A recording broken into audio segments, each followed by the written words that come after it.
You got barbecue back there, and you didn't invite me. Hurt my feelings. Welcome back to another episode of Dynasty Theory. Mitch, I gotta say, man, you killed the Start Sit show yesterday. I appreciate Winning it. the week. It was a great episode.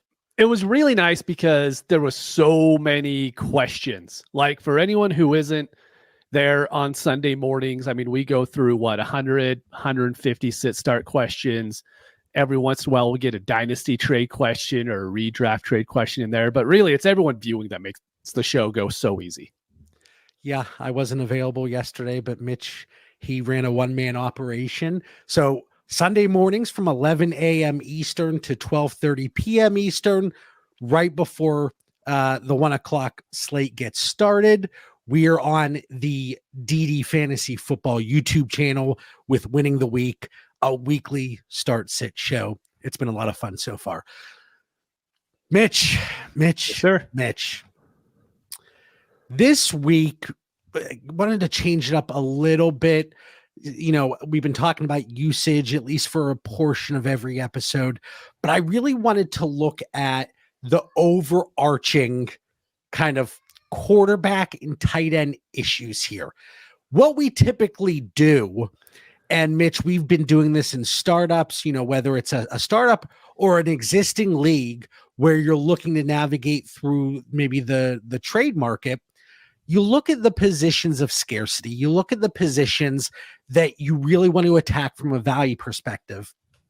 And in Superflex, tight end premium leagues, it's quarterback and it's tight ends. But through 3 weeks here, say that 5 times fast, through 3 weeks, I can't even do it. We're going through and we haven't seen the differentiating factor that we typically see from quarterbacks. And we certainly haven't seen it when you look strictly at the tight end position, especially in any tight end premium league. So I don't really want to spend time focusing on the why it's happening, but I just want to focus on the fact that it is happening.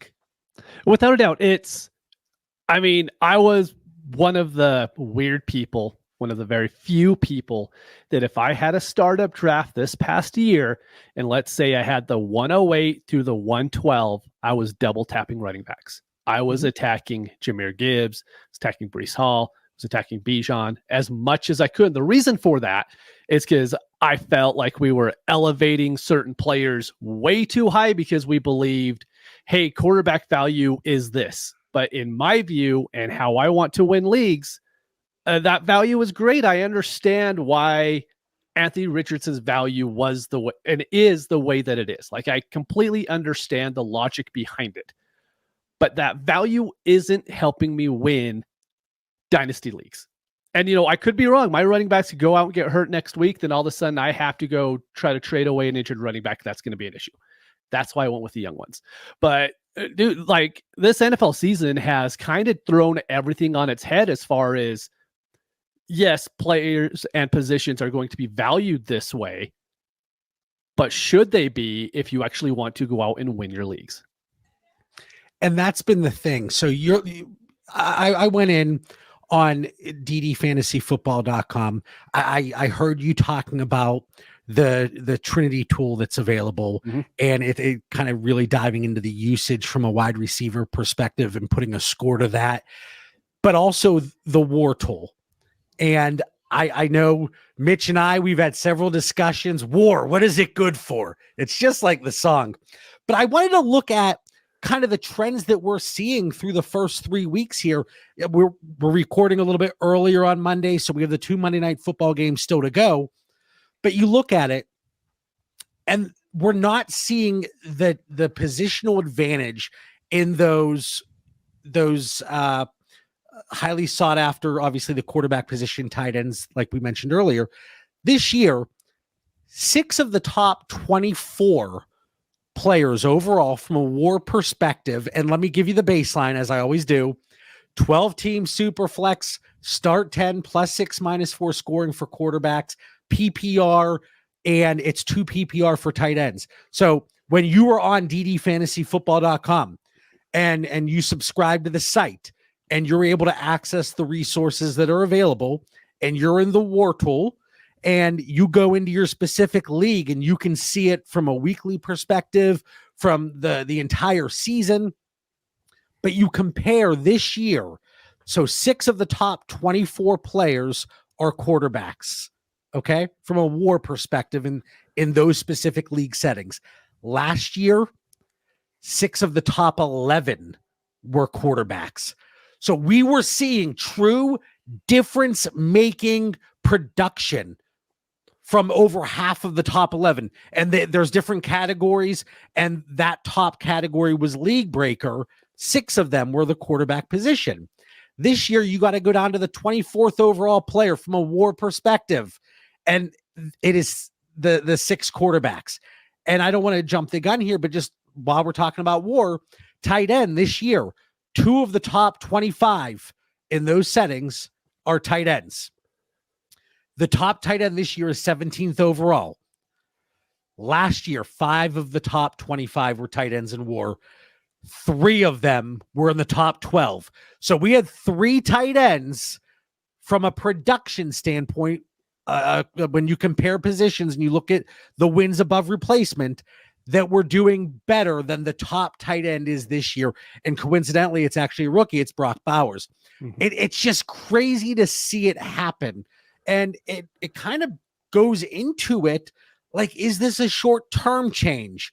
Is it going to bounce back? You know, week 1, okay, well, they didn't really play in the preseason. Week 2, give them a little bit more slack. Week 3, we need to start hitting the ground running, and we're not seeing it. So is this changing things for you? Do you see it becoming a longer-term trend, Mitch? And if it is, does this impact the way you view the quarterback position from a tiering up or tiering down perspective? Man, this is such a hard question, you know, going into the Monday Night Football games for week 3 and then week 4 moving forward, because this could just be a small blip. But I mean, we saw Mel Kiper going off about the 2 high safeties, you know, and how it should be outlawed in the NFL. Everyone knows it's never going to happen. But the problem is we had 3 or 4 years prior to this to where I would say about 4 years ago, offenses were so far ahead of defenses. I mean, we had movement before the snap. I mean, they knew what the defenses were going to do, and so they had movement, and the quarterbacks knew the exact answers to do it. Now, defenses are starting to get ahead of the offenses again. And is it going to maintain? It never really does. The offenses usually always catch up and usually end up exceeding, and that's why we see big fantasy scores. The one thing that worries me, quarterbacks, I think the high-end ones can be completely okay. My worry is we prop up the young ones so fast because, hey, his value's this because he can be this. Then all of a sudden you have Bryce Young is a bad example because he wasn't really valued that high to begin with, but Bryce Young's going to happen more and more and more with these teams. Coaches believe they need to win. I mean, go with Anthony Richardson. I think he's a good example. He is a good one. And, you know, the teams buy in so quick, but that rookie contract, you could do things with the core. Even if you spend an early pick on it and it doesn't work out, okay, it's a quick bring in Sam Darnold. We're fine. We're good to go. And that's something that we really have to look at because I do believe that the young quarterbacks are being valued a little bit too high in Dynasty. And sometimes it works out. Sometimes it works out great. Or you don't have to buy into it. John, here's my question, right? I was going to ask you this before we even started this talk, but actually applies perfect right now and it's not in the show notes. Is Sam Darnold a starter in 2025? I kid you not, on my way home from work today, like the random things I think about Sam Darnold, I was thinking about him specifically. And it's interesting because it's like, okay, he's a bridge quarterback. It's kind of just a stopgap situation for Minnesota because we know the situation with JJ McCarthy, right? There's going to be a Sam Darnold market as things stand today, whenever you look at 2025. I mean, we're going to have a team or two that aren't going to get their the draft pick early enough because they win a few too many games, and the quarterback that they have on the roster right now. I mean, Sam Darnold in Miami, like that could be a situation. I know Tua, he's coming out saying he doesn't want to retire, but just looking at contracts and the way things are going right now, I mean, Sam Darnold, maybe he sticks around in Minnesota and they're like, okay, we can give McCarthy more time to come back from an injury to develop I'm just going through the teams here. Maybe Cleveland. Yeah. So I think there's a good, or Tennessee. I think there is a chance that maybe from a market perspective, if you believe that a Sam Darnold, a Justin Fields have value beyond 2024, and not just value, but they're a starting quarterback, I think people confuse those two. We had a lot of discussions about Bryce Young. Is his career over? His career's not over, but for dynasty purposes, I don't care about him. But for Sam Darnold and maybe Justin Fields, we need to start, caring and paying attention. I mean, we have two high-end starters right now that are performing, and their name is Geno Smith and Baker Mayfield. And they're two of the best fantasy quarterbacks right now. And so we could be, boo-hoo, Sam Darnold hasn't worked out. Now he's in a great position. Who knows what team he plays for next year? I'm just saying that we need to keep our eyes open to the fact that how NFL teams are attacking the salary cap now is during the rookie deals. You sign a whole bunch of expensive players because that's when the rookie quarterback is cheap, right? And that's how you do it. Or you get into the other side of it to where you have a Josh Allen now, and now Josh Allen needs to carry that whole Buffalo offense, and that's why they don't have a whole bunch of really extremely good skill position players now, because that's how the contract works. But you look at Seattle, they have strong offensive players. They have Geno making good money. You can flip that immediately to Tampa Bay. I'm not saying these teams are going to go win a championship, but these teams are good every single year now. And it just brings that other aspect of we need to kind of try to think about it the way the NFL is thinking about it as well, especially if we're going to play Dynasty, because Dynasty is about, hey, what's it like next year? What's it like the year after? So I know you're going to bring up a couple quarterbacks here soon. And it's not that I don't like these quarterbacks. It's not. Like Patrick Mahomes is Patrick Mahomes. Patrick Mahomes hasn't been great for fantasy football in the last 2 years. He's fine. He's an above average fantasy quarterback, but he is not the quarterback one in fantasy, and that's fine. But in Dynasty, he's what, quarterback 2 at worst, 3, maybe 3 at worst in a startup. And in the NFL, yeah, he is by far the best quarterback that we've probably seen. Him and Tom Brady neck and neck, right? After that, who knows? Like for fantasy, that doesn't really matter that much. Yeah, it's such an interesting dynamic. And you mentioned, like, not to get too hung up on Sam Darnold, but certainly how things play out the rest of the season are going to impact whether there is both a dynasty and a real NFL market for him. But you talk about, hey, Sam Darnold's in a great situation. Yes, he has the best wide receiver in the NFL on his team. Yes, he has a good system, but he has a 30-year-old running back, a tight end in Johnny Munt right now, and then wide receiver Jordan 2 is Naylor. Yep. The system is good. Yes, you have Justin Jefferson, but outside of that, there's not much there. Yeah. And he has that team at 3-0. Are they 3-0? Yeah, 2-1. I think they lost the first week. But hey, real quick, this is why coaching matters so much in the NFL. And we could, hey, landing spot doesn't matter. This player's going to be great. No, they're 3-0. Are they 3-0? I couldn't remember what happened the first week, but like coaching flat out matters with quarterbacks. It just does. If you go into a bad situation like what happened to Bryce Young, I don't think Bryce Young is the worst rookie quarterback we've seen, right? It just so happens he was in the worst position that we've ever seen as far as like what a rookie quarterback is going into. I think he's played for, someone had the tweet earlier, it was like 4 head coaches or some nonsense like that. dude's been in the league for like 2 years. It's obnoxious what we do to some of these young players, but it's why JJ McCarthy jumped in so many spots. If he went to the Raiders, he flat out wouldn't have been going where he was. He went to the Vikings. We have so much faith in that offensive system that we're like, okay, we don't care who's there. We don't really care about the talent. That's where we're going to put him.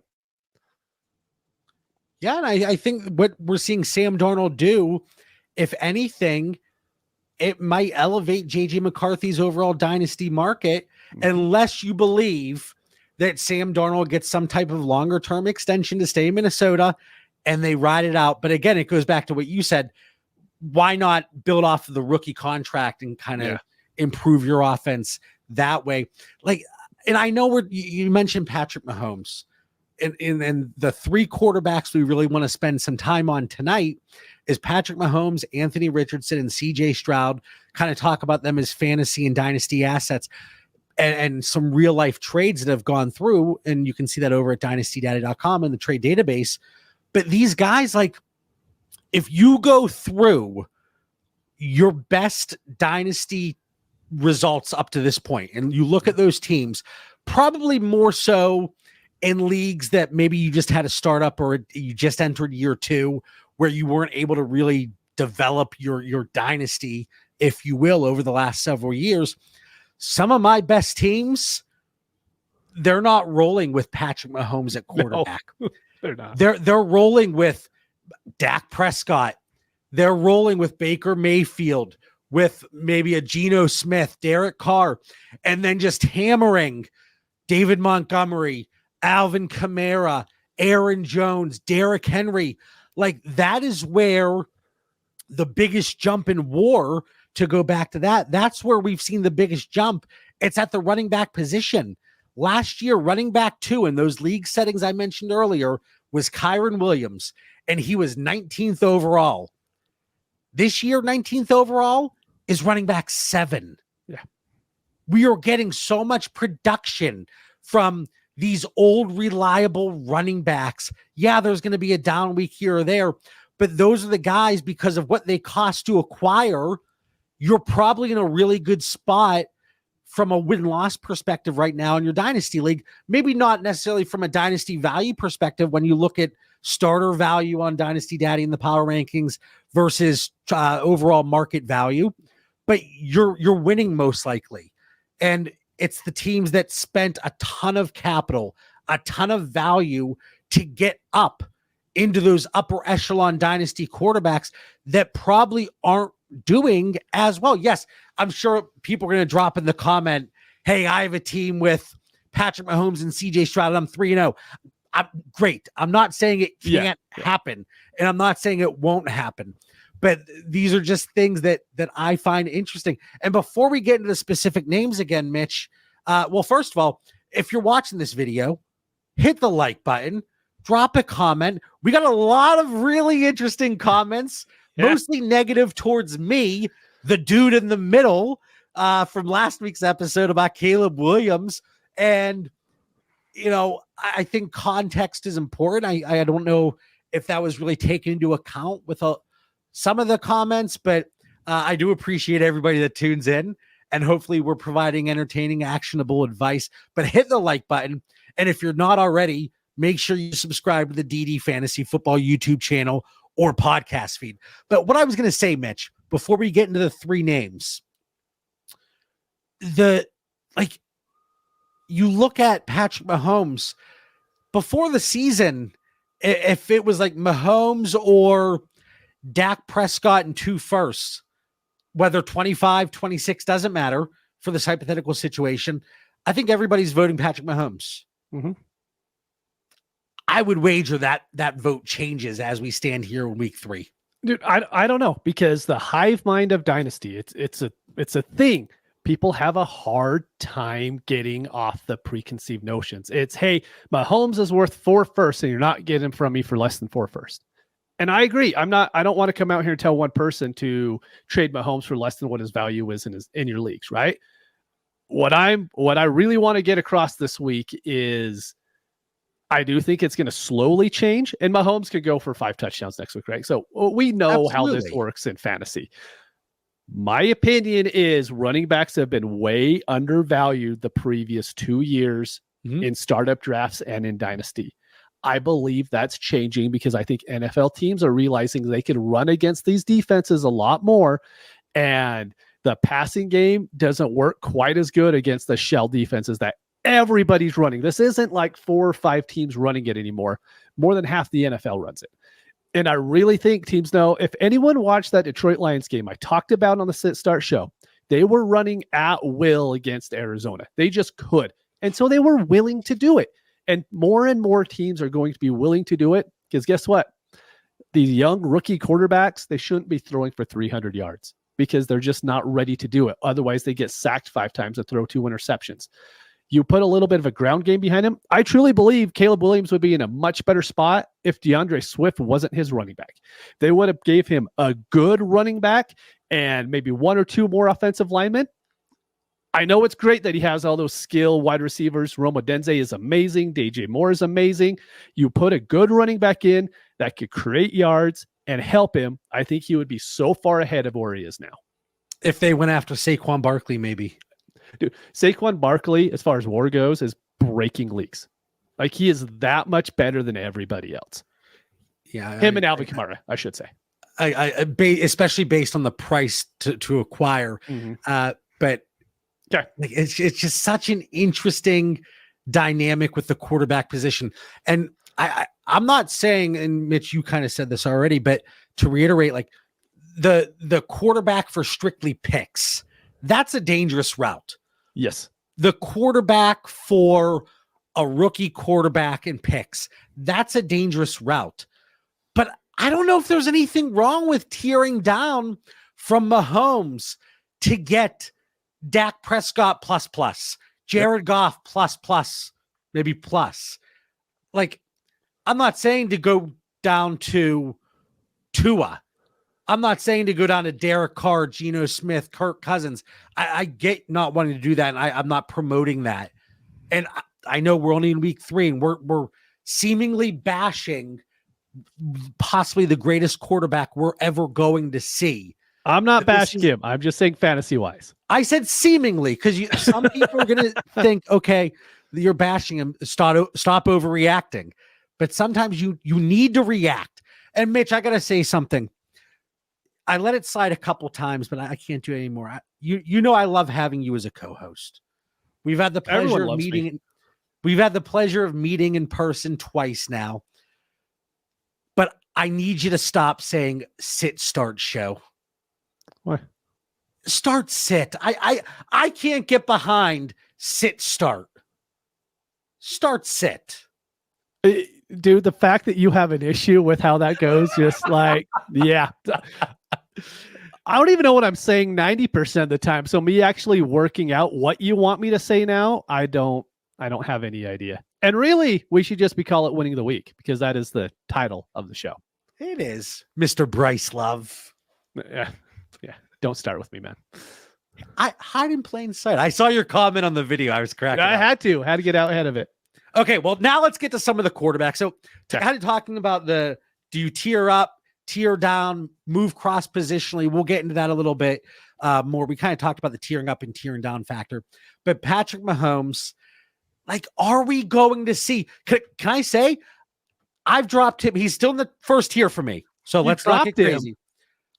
Yeah, I dropped him. He is on waivers. I've dropped him my quarterback 3 for Dynasty. I will trade him straight up. Well, I don't think you need to, but I would trade him for Lamar Jackson. Why not? Dude, I love Lamar. Like, why not? I said this 2 months ago. Lamar is still the cheat code. He has one of the, like, we like to give quarterbacks credit for having the greatest arm ever, right? There's like 15 every single week if you listen to Collinsworth on the NBC show about how amazing their arm is. Lamar has a top 5 arm in the NFL, and there is no one who runs the ball better. I'm all about having Lamar on my team. So while I think you could actually get a small plus to Lamar to get to Mahomes just because of the way that we are in Dynasty, right? I would be willing to trade Mahomes straight up for Lamar. And I knock on wood, it seems like he's been pretty smart with the way he's been running in the hits, like up to this week. Quarterbacks get hurt, man. It's just what happens. I don't think Lamar's has a higher likelihood to get hurt more than Mahomes does. We've seen Mahomes walking around on one leg for multiple years in a row now. And really quick, do you notice who got moved back into the frame because he scored a touchdown this week? Juju's back. Juju's back in the frame. Sometimes I kind of bump him out. I'm like, I don't care if my camera's angled this way. But the first trade here, Mahomes for Lamar Jackson, straight up 12-team Superflex. I don't think it's crazy. And I want Lamar over CJ Stroud too. Like, the thing is, we're so willing to do this at other positions. We just are. If we see one wide receiver not doing as well, we're willing to go trade him for another. But quarterback, it's all, oh, no, we can't be doing that. I think it's time we just open up our minds to it a little bit. Well, and I think it's because of the perceived longevity of the position. Whereas we have it for wide receiver a little bit, but still, I just pointed to Juju here a second ago. He was the dynasty wide receiver too at one point in time. Like, yeah, you could, Baker Mayfield, he was the dynasty quarterback too overall at one point. I remember that year. But look at the way things shift. Garrett Wilson already dropping a little bit. DK Metcalf, oh my God, he's so old. He's 26 years old. He's dropping. Jalen Waddle, he's, like Drake London, like these guys are propped up based off of either production and or expectations. So yes, it's a longevity for the position as well. But we always talk about how the short-term outcomes play such a pivotal impact when it comes to dynasty values, even though it's perceived as such a long-term game. It really isn't. Next trade here, Mitch. Patrick Mahomes or 225 firsts and a 26 first, 16-team Superflex start 9. Yeah, I see this in the Discord chat all the time. If you're in the vote for trades, is that what it is? Trade for votes, whatever. Vote for trades. Vote for trades channel. Yeah. Yes. We live vote for trades channel. John and I are in there all the time. I don't trade away elite players for lotto picks. And I mean, one of those would have to be guaranteed to be the 101 for me to consider it. But just straight 3 first, 4 first, whatever it is, I don't trade elite players for that because I have to have some sort of stable asset coming back that I have faith in, because I'm not willing to do it. What happens if those picks end up being the 105, the 108, and then the 112? Like, you're never getting that Mahomes value back. No, especially in a 16-team league, like, and it's start 9, so it kind of offsets that. But yeah, if you're what if it's 115, 116, and 116 the following year? Like, this is a trade that went through, and I think that is absolutely asinine. All right. And I'm the one that, was overreacting about Caleb Williams last week. But what are we doing here? You cannot be moving these types of guys for just draft picks, especially in that format. Now, would you do it if it was Mahomes for 225 firsts and Dak Prescott? Yeah, I'd hammer that trade. Yep. Brock Purdy? Yeah. Dude, Brock Purdy's so undervalued. Jared Goff? No. Okay. Baker Mayfield? I'm not doing Jared Goff. Yeah, no. Baker Mayfield? No. Okay, so that's kind of, you're that 13 to 14 range of what you're looking to pivot down to. Now, so I don't want to spend a lot of time talking about Caleb Williams because we talked about him a lot last week. And actually, it wasn't that long of a discussion on Caleb Williams if you go back and look at the timestamps. But anyway, would you do Caleb Williams in 225 first for Mahomes? Yeah. You would take Caleb? Yeah, because Caleb has enough value. I could trade him off my team. Same with Anthony Richardson? No. So we're going to get to Anthony Richardson here soon. And yeah, I have a little bit of a take on that. So maybe just a little bit less perceived volatility. Yeah. I'll be able to answer that question a lot better next week because I'm trying something this upcoming week with Anthony Richardson. That sounds mysterious. A little bit. All right. So Mahomes for Lamar, Mahomes for picks. Don't do the picks. Nope. Mahomes for Baker Mayfield, Rashad White, a 27 first, a 25 second, a 25 third, 12 teams start 10. I only bring this trade up because people are getting fed up. Again, don't trade Mahomes away for that. Exactly. This is not what we're saying. We're not saying make a trade like that. So if it was a very early 25 first, we could have a talking point there. A 27 first and Rachaad White and Baker Mayfield, no, that's not even approaching like a counter territory for me. I think we need 2 more 25 firsts to have a conversation. Yeah, it just needs to be early. You put one early one in there, we have a conversation. Yeah, and take Rachaad White out because now he's going to be losing work to Bucky Irving. Take the 25 second. The 25 third must have been the tipping point. That was it. That's what had to be added. Yeah. That was the cherry on top. All right, last one. I thought this one was kind of interesting. We'll see what you think. 12-team Superflex start 9, full PPR. Patrick Mahomes for A.J. Brown, Michael Penix, and a 26 first. After week 1, I probably would have been like, this isn't that far off. But Kirk Cousins he's not playing great, but he's being okay. So I think Penix value, it's fine, but it's one of those assets that I really don't want. So I'm still going to stick with Mahomes there. But I think this trade is actually extremely close value-wise. Do we change if it's A.J. Brown, a 25 first and a 26 first? Yeah. For Mahomes? Yep. Okay. I think that's a very good trade there. It's always difficult because when we talk about trades, it's like if I'm moving a high-end quarterback, I do want a quarterback in return, but cross-positionally, especially in a start 9 where you want to get those positional studs. And again, Patrick Mahomes just hasn't been that difference-making quarterback. Fantastic real-life quarterback. That is not in question whatsoever. But for fantasy purposes, we just haven't seen, and this is even in +6 passing touchdown leagues, not to mention +4, where I think then you really can start to talk about Lamar over Mahomes, maybe from a tier perspective. But so Patrick Mahomes is currently quarterback 13 on the season. If you just look at the generic Fantasy Pros ranking or scoring they have, just as a quick reference. And then we moved on to Anthony Richardson, quarterback 14. I want to say something, and I hope this doesn't steal any of your thunder, your talking points. But with Anthony Richardson, saying it first anyways. I'm saying it first anyways.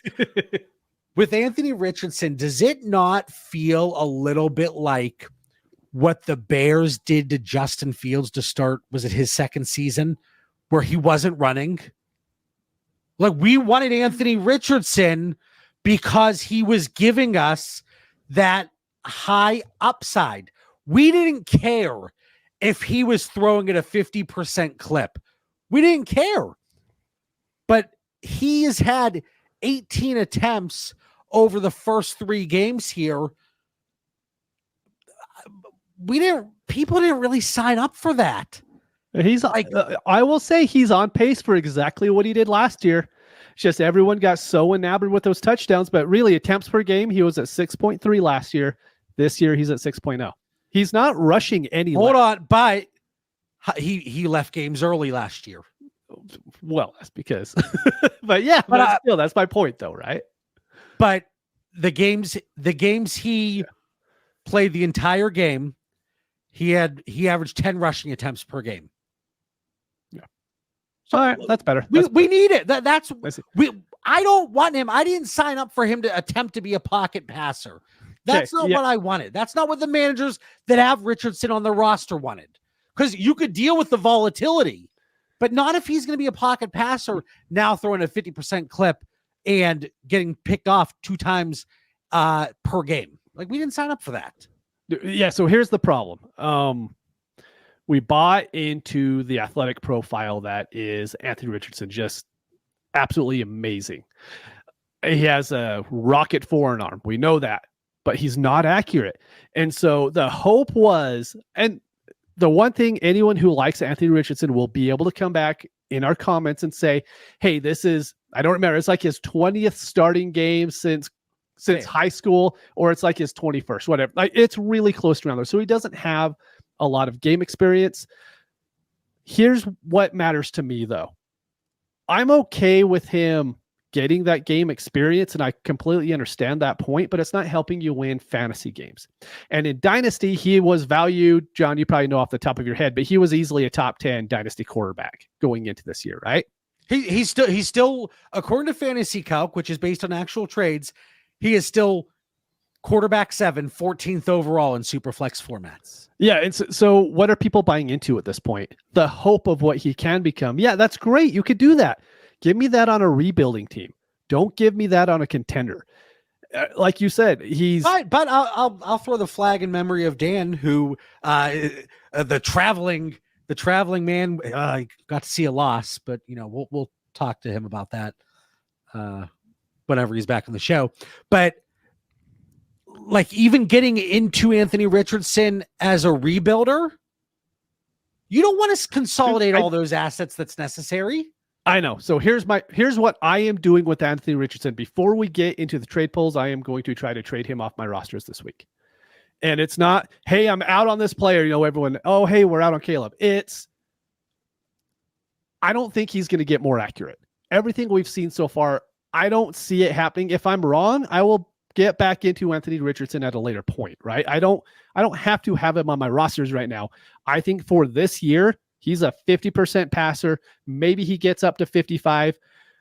People always point to Josh Allen. Like, hey, he could be Josh. Josh Allen is such an anomaly. It is just, everyone talked about last week, and it was the best example ever.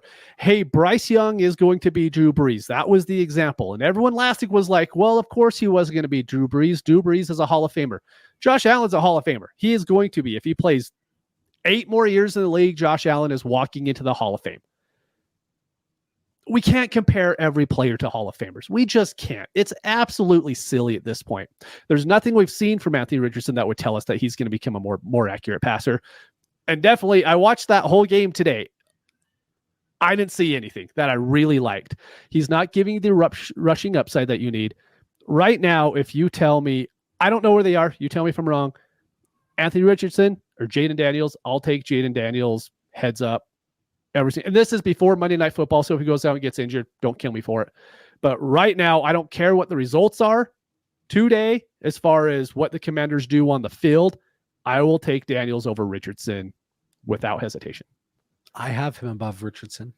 Where's he at on Fantasy Calc, though? Quarterback 9. Oh, so he's right next to him. So, I mean, it's pretty much a toss-up. Yeah, it's a preference at that point. He's one to where you have deals out here now. There's a couple I won't do just because the player's with them, but I do think it's a great pivot opportunity to get out of it and hope someone's still willing to buy in. But I want to spend a second talking about the improvement as a passer. We didn't need that though for fantasy. But we need it for him to be an NFL starting quarterback. No, absolutely. But after week 1, where they lost to Houston in that close game, 47% completion percentage, but they were bombs. He had 9 completions, but he had 200 yards, 2 touchdowns, 1 pick, 50 rushing yards, and another rushing touchdown. So he added 11.6 points from his legs. That's what we signed up for. You're not going to get that every week because of the touchdown. Sure. Yeah. Because of the touchdown randomness. But like 200 yards, 2 touchdowns, and a pick, I'll take that from him every week. It's the 1 to 3 touchdown to interception, 0 to 2, especially in a -4 scoring league for interceptions. I know that's not standard across the board, but I think more and more leagues are kind of doing that and getting these higher and lower swings with the quarterback position. But like, I could deal with that week 1 stat line, even if we removed the rushing touchdown. Just too many picks. Just throw it away. It's for quarterback 7 in Dynasty. It's not there for me. No, I'm willing. I have him in red. I have him in red. I still have everybody's boy Caleb Williams in red. Context. All right. Richardson for Goff and Knicks 16-team Superflex. Don't do this. Don't do it. Keep Anthony Richardson, but don't do Goff and Knicks. Real that one's kind of interesting to me. No, I'm not doing that. No. In a 16-team league where quarterbacks are just so difficult to get, Yeah, no. I think that's a fine price. I will not. As I say, I'm going to move off my Richardson this week. I'm not moving him for that. But what is he giving you over Goff from a production standpoint? Nothing. I don't think Goff has a ceiling. That's my issue with him. Goff. No, he doesn't. But if they're going to neuter Anthony Richardson and take away what we fell in love with for fantasy purposes, where's his ceiling, Mitch? Yeah, I know. No, I mean, but his value ceiling is a lot higher than those two's are. I want to know how I've become the bad guy of the fantasy. It's just how it is. I think it's your Dynasty takes. Theory. I mean, you've changed, John. You've changed. I have. Man, I'm the bad boy of the podcast. Please don't. Please don't. It's like when Michael Scott becomes Prison Mike in The Office. That's what I feel like. Prison Pretty John. close. Here we go. Richardson for Daniel Jones and a 25 first, 12-team start 9. This better be the 101 or the 102. John, are you in the league that I traded a 25 fourth for Daniel Jones this week? No, I might be, but I didn't see that. Yeah, 25 fourth. And the guy was like, I will take anything. So I did a 25 fourth. Daniel Jones is now on my roster. That's how little people think about Daniel Jones. Trust me, I know. That one is, I'm taking Anthony Richardson. I like the next trade, though. I do like the next trade. Richardson for A.J. Brown in a 25 first, 12-team start 10, full PPR. Take A.J. Brown, the 25 first. I don't disagree there. I don't disagree. So is Minshew the starter for the Raiders? So before we get to this upcoming question, because you might have not noticed, but like he wasn't on the field for like the fourth quarter. It came out today that oh my God, their head coach's name.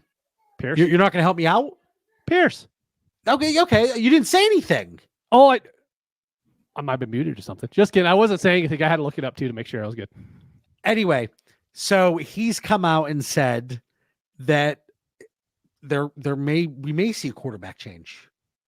You know, they wanted to bring in Aiden O'Connell and see if he could provide them a spark. So, okay, can I just say something real quick? Just real quick. It's such a bad franchise move. I don't care if you think Gardner Minshew isn't a great quarterback. This team isn't winning. Don't start going quarterback carousel. Like Aiden O'Connell is not going to help you win games. I'm sorry. It's just, that's not what your issue is.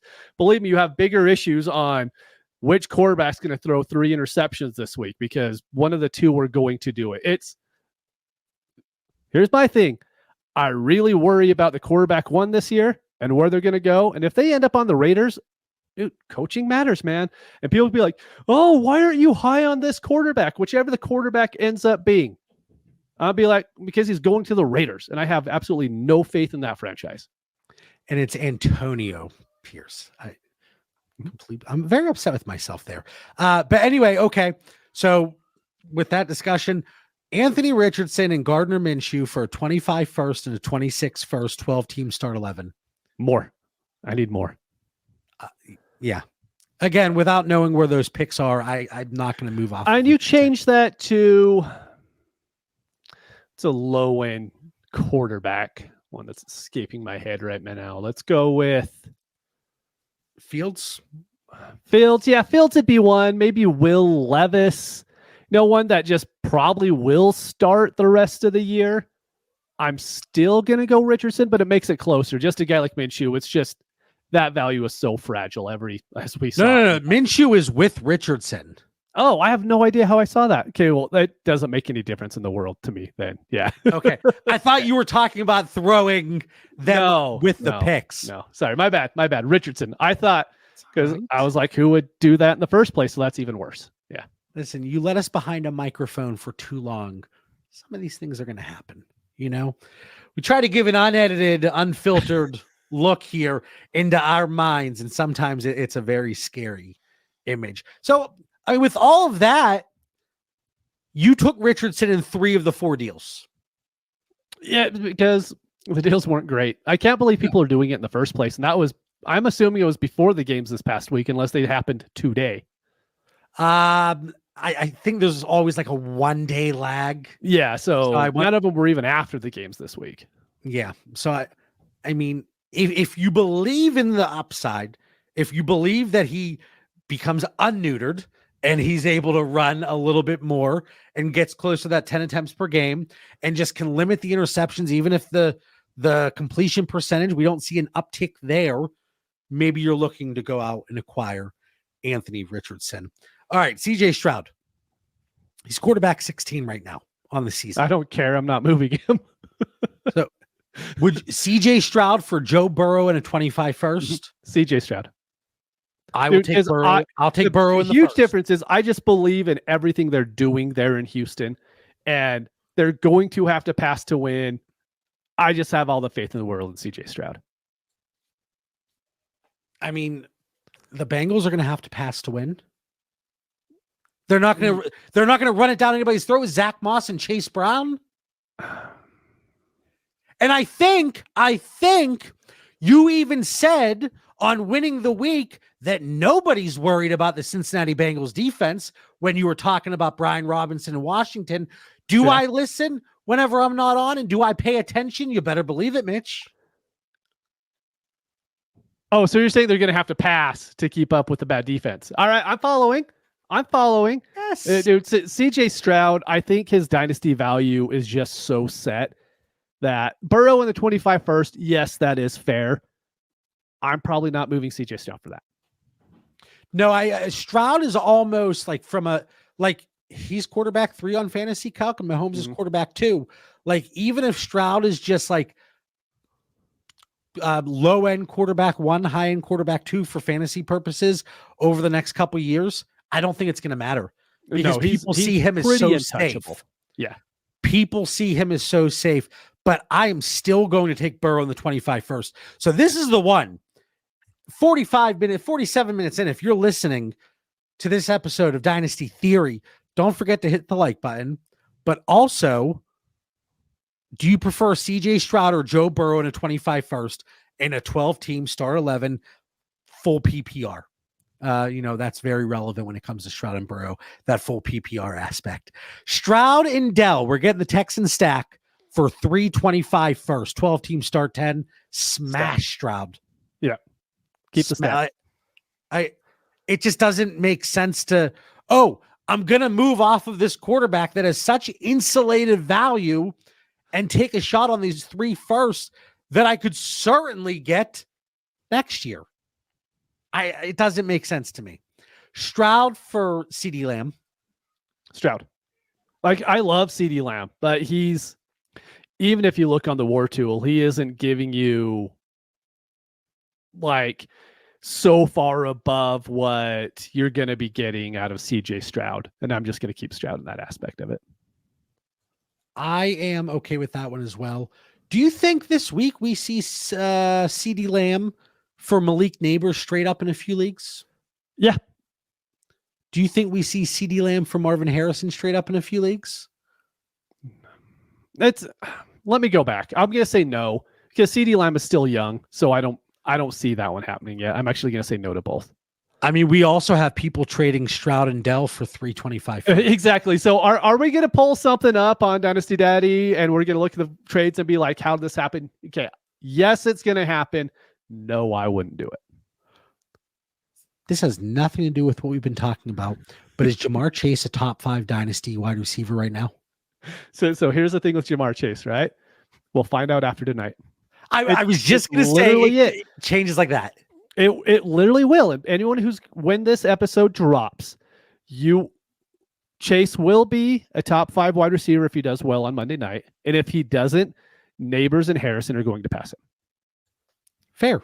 Very fair. All right, Mitch, we got about 10 minutes to get through our tight end segment. Well, it's good. We only have 2 to talk about. Well, these dudes have been absolutely terrible. Let's see. Adam Thielen, there's news. He's expected to miss some time. I mean, I'm guessing that was a hamstring, right? Yes. So real quick, before the games this week, I was on the show on Sunday, and I was looking up the top 10 tight ends and how many targets they're averaging through the first 2 weeks. Might have changed a little bit from what I saw yesterday. I don't think it changed at all. They're averaging like 5 targets a game. Yeah. Like, I don't care if it's PPR. It's not making any difference. These guys aren't even flex plays at this point. Like, you have to start wide receivers over them because teams just aren't using tight ends a lot this year. I don't want to say, I know a lot of our former DT patrons, they would poke fun because I would always say, like, I've had this guy in green for who knows how long. Mm-hmm. But off of one huge game here, Dallas Goedert is now the tight end 1 on the season. Off of one game. Yeah. Jake Ferguson, he was in green for a lot of the time. Are either of them off to an explosive start? No. But they don't need to nobody be. else is. Exactly. Nobody else is. So here's a couple guys. Like, we could talk about Mark Andrews and Travis Kelce every single week, but like, these guys have just completely disappeared. And Mark Andrews, he was on the field, 33% of the snaps this week? Mark Andrews, or 25-second, 1.5 PPR for tight ends. 12 teams, start 9. It's so stupid, but I truly believe there's no reason to have Mark Andrews in your starting lineup anymore. You ask me that, you take the name out of it. Hey, this tight end you don't think you could start, or a 25-second, you take the 25-second. Take the name value off of it. If I said, here's a 29-year-old tight end. Yeah. Here is what he's been doing. I agree. I need it to be an early 25 first, though. If a contender, an early 25 first, hold on, you're turning second, early 25 second. It would be nice if it was an early 25 first, but I would like it if a contender comes to me and says, "Hey, John, here's my 25 second. I'm 3-0. I'm just destroying it so far this season." I couldn't do it. Mark Andrews for Daniel Jones, 12-team Superflex, half PPR, and then an additional half PPR for tight ends. Dude, like, it's amazing what neighbors can do to someone's value. I'm taking Daniel Jones. I mean, this is absolutely sickening, and I don't even want to say the words out loud, but I'm taking Daniel Jones over Mark Andrews. That's a soundbite right there. Yeah, please, no one record that. This one here, this is one that kind of interests me, and I like the structure of it. Mm-hmm. Andrews, a 26-second and a 27-third for Jake Ferguson, and 1.5 PPR for tight ends. I'm going to take Ferguson. Yes. But I think this is something like Ferguson, maybe Njoku, like, while he's injured right now. Maybe Goddard, even though it's going to be tough with that explosive game. Maybe Ingram. Like, I know he hasn't, really done anything yet this season, especially with the injury.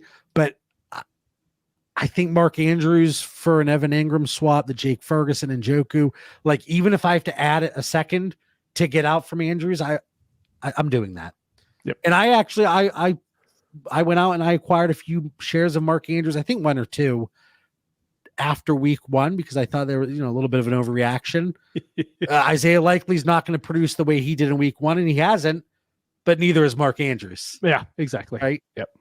So I like the structure of that one a lot. Andrews for Deshaun Watson, 12-team neither, just PPR. So no tight end premium. Neither. If you're making me pick, it's Watson, because I think I could actually maybe get an early second for him would be the hope.